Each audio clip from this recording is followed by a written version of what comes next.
Mahigit 400 dayuhan at Pilipino ang arestado sa isang pogo sa Pasay na dati nang ipinasara. Iimbestigahan daw ng mga otoridad kung paano ito nakapagbukas ulit. May unang balita si Salima Refran. Nasaan yung may-ari? Yung business permit. Mismong lokal na pamahalaan na ng Pasay ang nanguna sa operasyon ng mga otoridad sa opisina sa 5 palapag ng gusaling ito sa Macapagal Boulevard sa Pasay. Stand, everybody. Stand up. Stand up.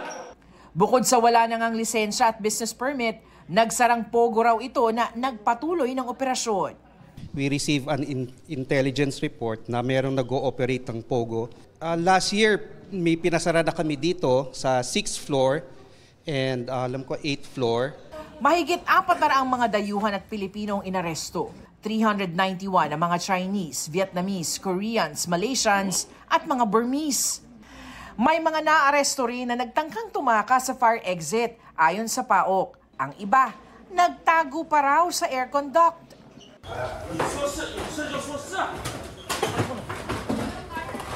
Ang dayuhang ito nagwala ng pagbawalan ng mga otoridad na kalikutin ng kanyang computer at cellphone.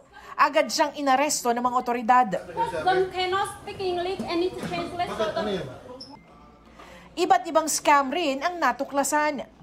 Sa initial viewing namin is nakita namin may investment scam, love scam. Dito sa ikasampung palapag ng Sinalakay na gusali ay nakakita nitong bulto-bultong mga local SIM cards. Ang mga ito ginagamit para dito, mga text blasters na nagpapadala ng mga mensahe na ginagamit raw sa panggoyo. Nakakita pa ang DOJ Office of Cybercrime ng mga pinapadalang mga amounts o mga halaga gamit ang mga local e-wallets. Indikasyon raw ito na hindi lamang mga dayuhan, kundi maging mga Pilipino kasama sa mga nabibiktima.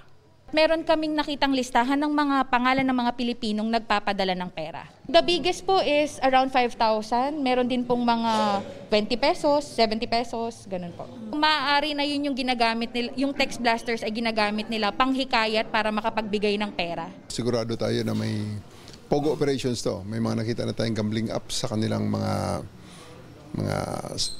desktop. So, hahanapin natin ang mga iba pang mga ebidensya natin dito para sa pa-support yung mga illegal ang charges natin against their illegal activities. Anong ginagawa ninyo? Anong operations nyo? Yung operation nila, customer service yun. So tungkol sa platform, kasi yung platform wala dito sa ibang bansa yun. So kami, katulad ako, taga-translate lang para sa kanila. Kasi dati karing ako lang sa lapas. Bago lang papasok lang. Pogo ba to? Hindi. Bakit mo sinabing hindi? Hindi ko alam. Dahil sa violations, agad naglabas ng closure order ang Pasay LGU at kinandado ang lugar. Because meron pong violation ng aming ordinansa, kailangan po naming ipadlock ang mga establishmentong nag-operate po ng walang business permit. Obviously, itong grupo ng mga magpupugo na ito, talagang harap-harapan na binabastos na yung batas natin. Na masyado na silang garapal, despite na may closure order na sila from PAGCOR, nag-ooperate pa rin sila ng full blast. Sumugod naman sa gusali ang mga asawa at partners ng mga nahuling dayuhan. Ang isa, bit-bit pa ang kanilang anak. Papayagan naman daw silang mabisita ang kanilang mga mahal sa buhay sa Baok Detention Facility. Samantala, ayon kay Senadora Risa Ontiveros, may lumulutang na bagong paraan para makapag-recruit ang ilang pogo. Mga kunong travel ads sa simula, pero sa mag-signify ng interest, parang pasa-sign in nila at ire-recruit nila sa mga scam operations na pala. At meron na silang mga nabiktima. May 12 mga Filipino naghihintay pang ma-rescue sa Myanmar. Yung at least isa sa kanila ni-rape ng Chinese boss nila. Ang PAGCOR, katuwang na rin daw sa laban kontra scam hubs.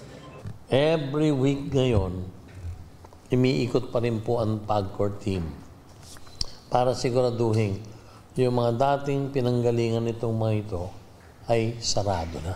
Pag may natatanggap po kaming mga informasyon sa taong bayan o sa mga tipster, kaagad po namin itong pino-forward sa PAOK. Ito ang unang balita sa Nima Rafran para sa GMA Integrated News. Igan, mauna ka sa mga balita, mag-subscribe na sa GMA Integrated News sa YouTube para sa iba't ibang ulat sa ating bansa.